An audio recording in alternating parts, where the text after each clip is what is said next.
और next topic is horizontal projectile. अब इसमें डिफरेंस क्या है हॉरिजॉन्टल प्रोजेक्टाइल और ऑब्लिक प्रोजेक्टाइल जो हमने पहले करा। प्लीज 2 मिनट लिखना छोड़ के स्क्रीन की तरफ ध्यान दो। मैं तो इसे थोड़ा सा एक्सप्लेन करना चाहता हूँ। स्क्रीन पे देखो। कंसीडर सबसे पहले ऑब्लिक प्रोजेक्टाइल। ऑब्लिक प्रोजेक्टाइल के केस में हमने एक इस तरह से कोई पार्टिकल लिया और उस पार्टिकल को हमने थ्रो किया।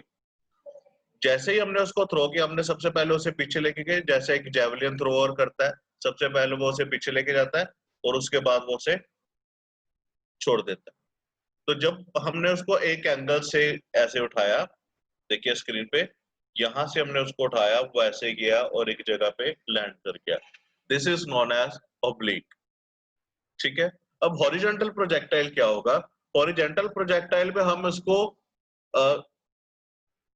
किसी तरह की हाइट नहीं प्रोवाइड करेंगे। जैसे ये मेरे पास एक consider this is a tower.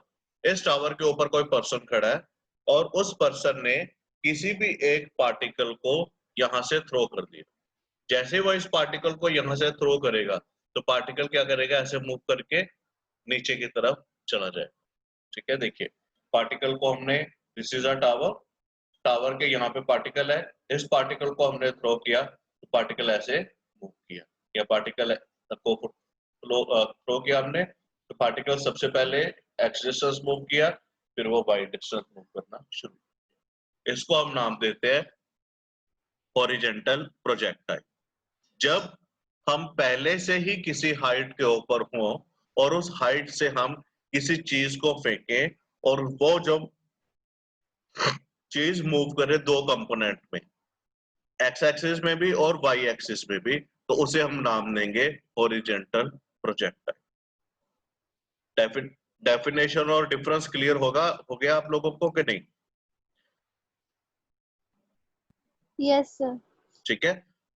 Oblique के केस में हम उसे नीचे से ऊपर की तरफ फेंकेंगे। जब हम नीचे से ऊपर फेंकेंगे तो हम किसी एक पर्टिकुलर एंगल से फेंकेंगे। जैसे मैं आपकी तरफ ये पेन फेंकता हूँ स्क्रीन की तरफ, तो मैं इसको ऐसे पीछे करके फेंकूंगा। तो अगर जब मैं इसे पीछे करके फेंकूंगा तो ये कोई एंगल बनाएगा हॉरिजॉन्टल सरफेस के साथ। लेकिन जब मैं इसको हाइट अटेन, जैसे अब इसने हाइट अटेन की है, तो मैं इसको ऐसे फेंक दूं तो ये सीधा नीचे की तरफ करेगा। ठीक। अभी आप डायग्राम में देखिए। इस डायग्राम के ऊपर ये ओ वाई कोई टावर है और ओ उसकी पोजीशन है जहां पे पार्टिकल हमारे पास खड़ा पड़ा है। हमने उस पार्टिकल को थ्रो किया तो सबसे पहले हमने उसको क्या किया? हॉरिजॉन्टल वेलोसिटी दी u। जैसे ही हमने उसको हॉरिजॉन्टल वेलोसिटी दी तो वो पार्टिकल थोड़ा सा मूव किया हॉरिजॉन्टल डिस्टेंस के ऊपर। फिर जैसे ही इंपैक्ट खत्म हुआ वेलोसिटी का, वो अंडर द ग्रेविटी मूव करना शुरू हो गया। हमने कोई एक पर्टिकुलर पॉइंट ले लिया P, जिसके ऊपर उसकी अलोंग हॉरिजॉन्टल डिस्टेंस पोजीशन थी x और अलोंग वर्टिकल डिस्टेंस उसकी पोजीशन थी y। मतलब अगर उसे पॉइंट को हमने रिप्रेजेंट करना हो, then we will represent that point with pxy। x stand for at a distance of x from the origin along x-axis and y at a distance of y from the origin along the vertical y-axis। तो आपको पता है x is equal to ut, मतलब displacement is velocity into time. तो यहां से time कितना आ गया हमारे पास? Distance upon velocity. तो vertical displacement y is equal to half gt square. उसी तरह से s is equal to ut plus half at square से। तो अभी ये अगर ये ऊपर मूव करता तो g आना था नेगेटिव, लेकिन अभी ये किधर मूव कर रहा है? डाउनवर्ड। जैसे ये डाउनवर्ड मूव करना शुरू किया तो g की वैल्यू क्या हो जाएगी? पॉजिटिव। और इक्वेशन बन जाएगी y is equal to half gt square.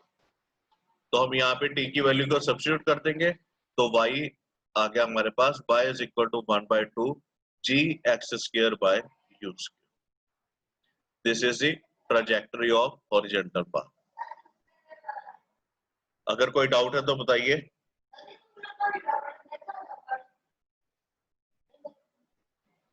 Please discuss if you have any doubt. No sir. यार इतना ना बेचाया करो सारी दा वीडियो नाल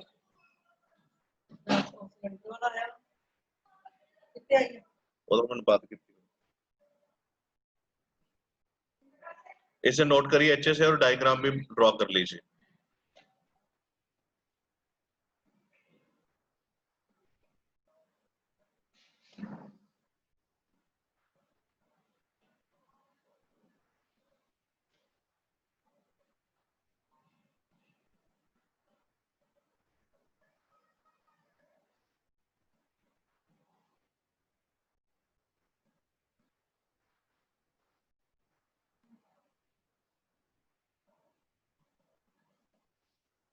The next is इसी का जो नेक्स्ट पार्ट है हमारे पास डिस्प्लेसमेंट ऑफ प्रोजेक्टाइल, मतलब पार्टिकल ने या उस प्रोजेक्टाइल ने कितना डिस्प्लेस किया। नोट करिए इसे, बहुत सिंपल है ये, मैं नहीं करवाऊंगा आपको, करके देखिए इसे।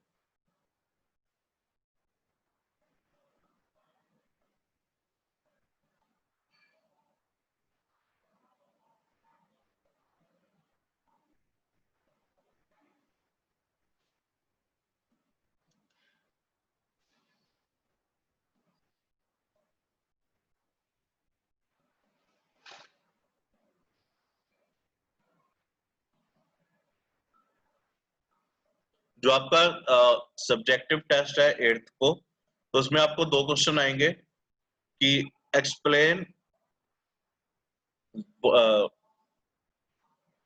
Different points of projectile. जैसे उसमें पूछा जाएगा टाइम ऑफ फ्लाइट एक्सप्लेन करिए, उसके लिए आपने पूरे का पूरा एक्सप्रेशन सॉल्व करना है। यहाँ पूछा जाएगा कि रेंज क्या है, अलग अलग चीजें। तो अच्छे से तैयार करिएगा। इसी चैप्टर में से आएंगे प्रोजेक्टाइल और वेक्टर, ये दो जो आपका टॉपिक है 8th को जो टेस्ट है उसके लिए।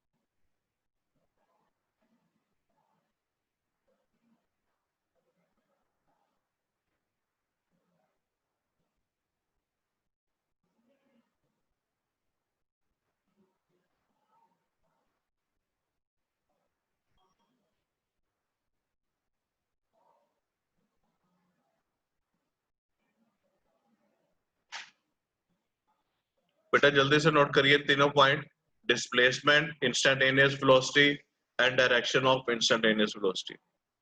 ये जैसे हमने लास्ट किया बिल्कुल सिमिलर है।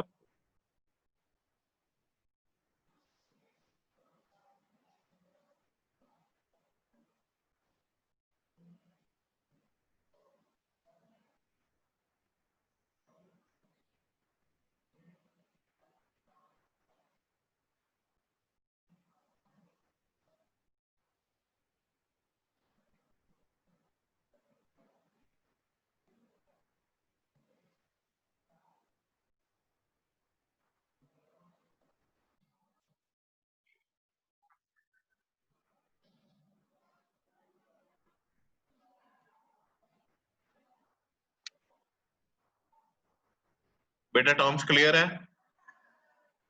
Parmeet, Jaisal, yes sir. Parmeet, Yes, sir. Terms clear है बेटा सारी? Yes, sir.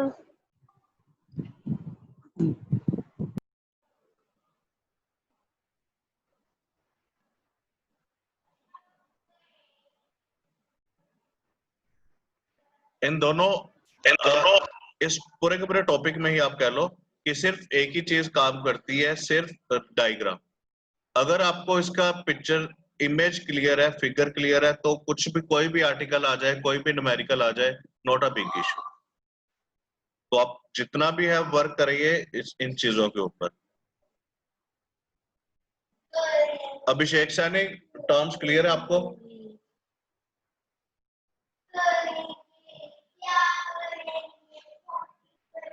Mister Abhishek,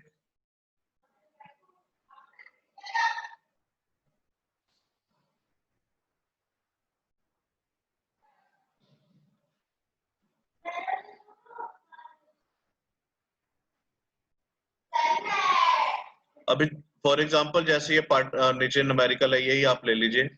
A body is projected horizontally from top of tower. अब जब यहाँ पे लिखा आ गया from top of tower, it means आपके पास horizontal projectile है। ज्यादा सोचने की जरूरत ही नहीं, सीधा लगाओ आप horizontal projectile with initial velocity 18 meter per second hit the ground at an angle 45. What is the vertical component? अभी देखो ऊपर हमने क्या किया, tan phi is equal to by vx। हमने निकालना क्या है इसमें, वर्टिकल vy निकालना है। phi कितना गिवन है आपको 45, vx कितना गिवन है 18। जस्ट सब्स्टिट्यूट द वैल्यू, ये देखिए नीचे आंसर आ गया। सो कोई भी ऐसी चीज नहीं है जो आपको अनक्लियर रह जाए। डिमांड सिर्फ इतनी है कि आपको डायग्राम पूरा क्लियर होना चाहिए और आप किसके रिगार्डिंग पढ़ रहे हो, क्या चीज कर रहे हो, ये क्लियर होनी चाहिए। So the next one is, ये हो गए तीनों पॉइंट्स आपके।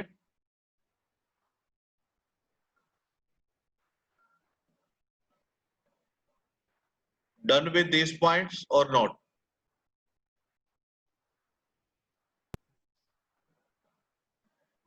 Doing, sir. Okay, the next one is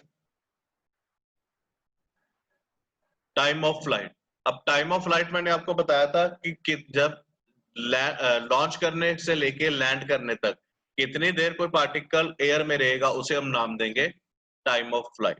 please note करिए। If a body is projected horizontally from a height h with velocity u, time taken, formula लग गया s is equal to ut plus half at square. अब हम किसकी बात कर रहे हैं, वर्टिकल की। तो वर्टिकल के लिए वेलोसिटी क्या रहेगी, 0, और डिस्टेंस कितना रहेगा h, जितनी उसकी हाइट है टावर की। So h is equal to 0 plus half, a की जगह पे क्या आ गया, अब क्या एक्ट कर रही है यहाँ पे, acceleration due to gravity g, so half gt square. तो यहाँ से आप t निकाल लीजिए, t is equal to under root 2h by g। Simple है।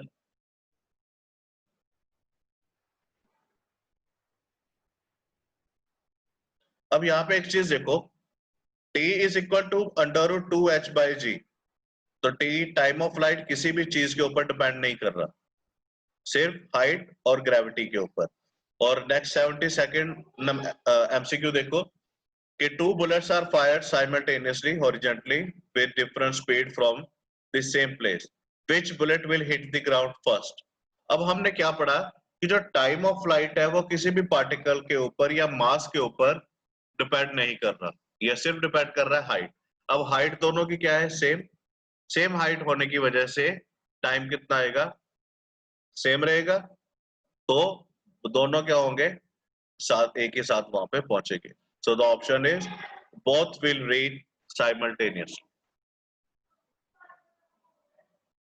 फोर्थ पॉइंट नोट करिए, फिर आगे मूव करते हैं।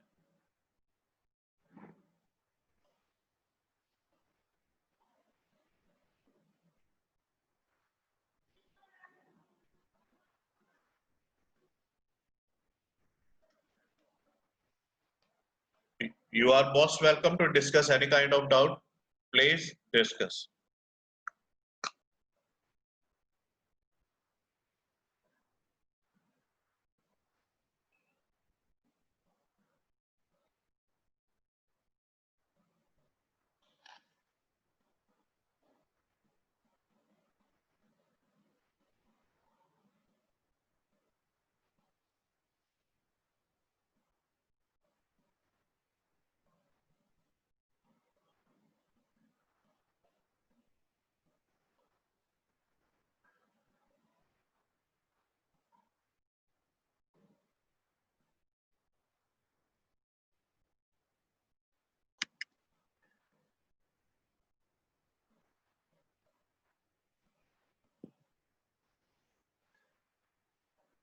हो गया बच्चों?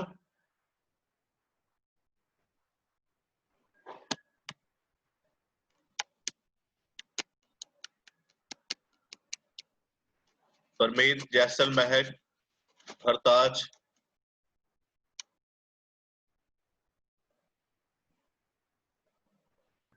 Yes, sir. okay. The next one is horizontal range. Horizontal range मतलब जैसे ही हमने फायर किया, ऑब्लिक के केस में आपने देखा था कि पॉइंट ऑफ लॉन्च से लेके पॉइंट ऑफ लैंड तक जितना हॉरिजॉन्टल डिस्टेंस होगा उसे हम नाम देंगे horizontal range. Same is with this कि फुट ऑफ टावर से लेके कितनी दूर जाके वो प्रोजेक्टाइल जो है वो लैंड किया है उसे हम नाम देंगे उसकी रेंज का। नोट करिए। अब क्योंकि हम एक्स एक्सिस की बात कर रहे हैं तो ग्रेविटी इसमें 0 रहेगी, और हमने जब उसे फायर किया तो हमने यू वेलोसिटी दी थी, तो r is equal to u t plus half 0t square, और r is equal to 2u under root 2h by g। तो अब यहाँ पे रेंज किस पे डिपेंड करेगी? वेलोसिटी के ऊपर। जिसकी वेलोसिटी ज्यादा होगी उसकी रेंज उतनी होगी। और अगर आप ध्यान से देखिए इसको, तो r is equal to u root 2h by g. Root 2h by g किसका फॉर्मूला है हमारे पास? टाइम ऑफ फ्लाइट का। तो ये r क्या बन गया? r is equal to u into t, where t is the time of flight. देखा? तो सारे के सारे कंपोनेंट्स जितने भी हैं या जितने भी आर्टिकल्स हैं, जितने भी आपके पास एब्स्ट्रैक्ट निकल रहा है, एक्सप्रेशंस निकल रहे हैं, वो सारे के सारे इंटरलिंक है। तो जितना बेस्ट आप करोगे उतने बेस्ट मार्क्स आपके अचीव होंगे। तो फिजिक्स में ऐसा कुछ भी डरने का नहीं, सिर्फ डेली का काम डेली करने का, ये हो जाएगा बड़े इजी। नोट करिए इसे। हॉरिजॉन्टल रेंज नोट करिए और साथ में न्यूमेरिकल 74।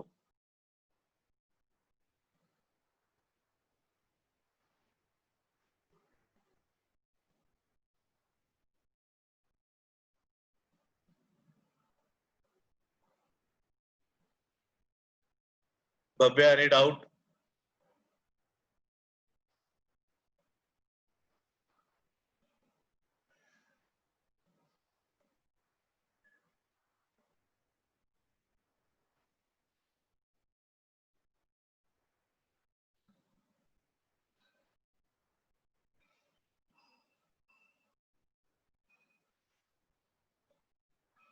हरताज क्लियर है ना बेटा?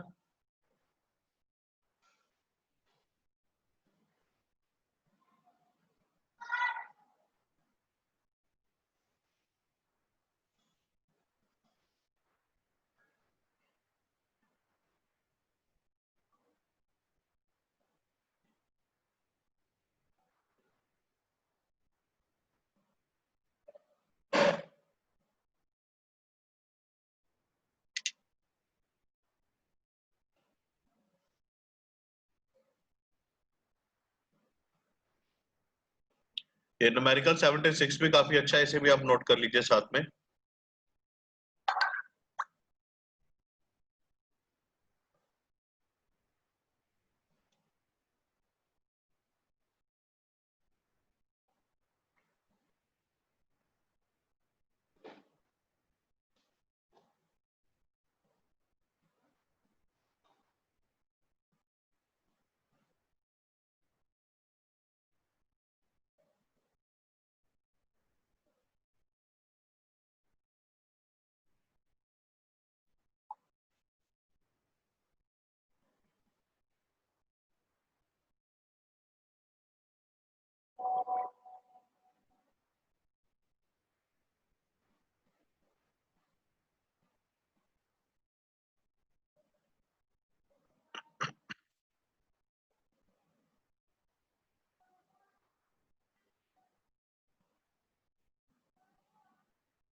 74 और 76 न्यूमेरिकल आपने नोट करना है। इसके बाद कुछ पॉइंट्स हैं प्रोजेक्टाइल से रिलेटेड, वो मैं अभी आपको लिखवाता हूँ।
हो गया बच्चों?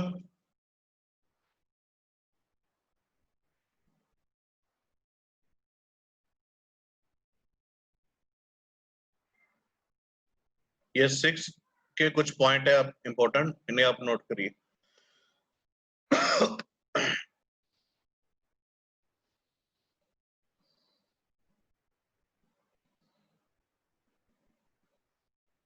सिक्स पॉइंट ये आपको एमसीक्यू टाइप क्वेश्चंस में काफी हेल्प करेगा, तो इसे अच्छे से नोट कर लीजिए।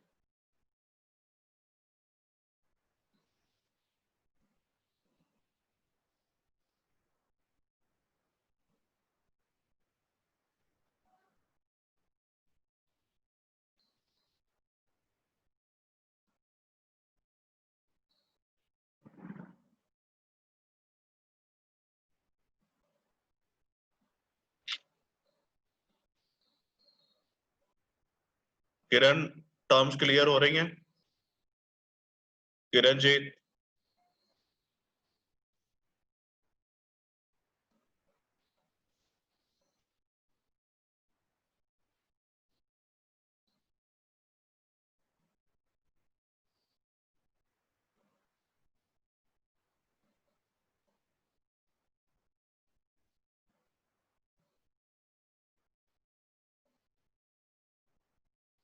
कल आपको मैं रिवाइज करवाऊंगा इन टर्म्स को, और उसके बाद 8th को आपका रिटर्न टेस्ट है सब्जेक्टिव, तो क्वेश्चंस अच्छे से देख लीजिएगा और अच्छे से उनको अटेम्प्ट करिएगा। मैं आपको एक मेल फॉरवर्ड कर दूंगा आज ग्रुप में। अगर बाय चांस आपके क्वेश्चन पेपर अपलोड नहीं हो रहा, तो आपने उस मेल के ऊपर आपने अपनी आंसर शीट जो है वो पोस्ट कर देनी है। ठीक है बेटा? तो अभी कितना टाइम है क्लास में?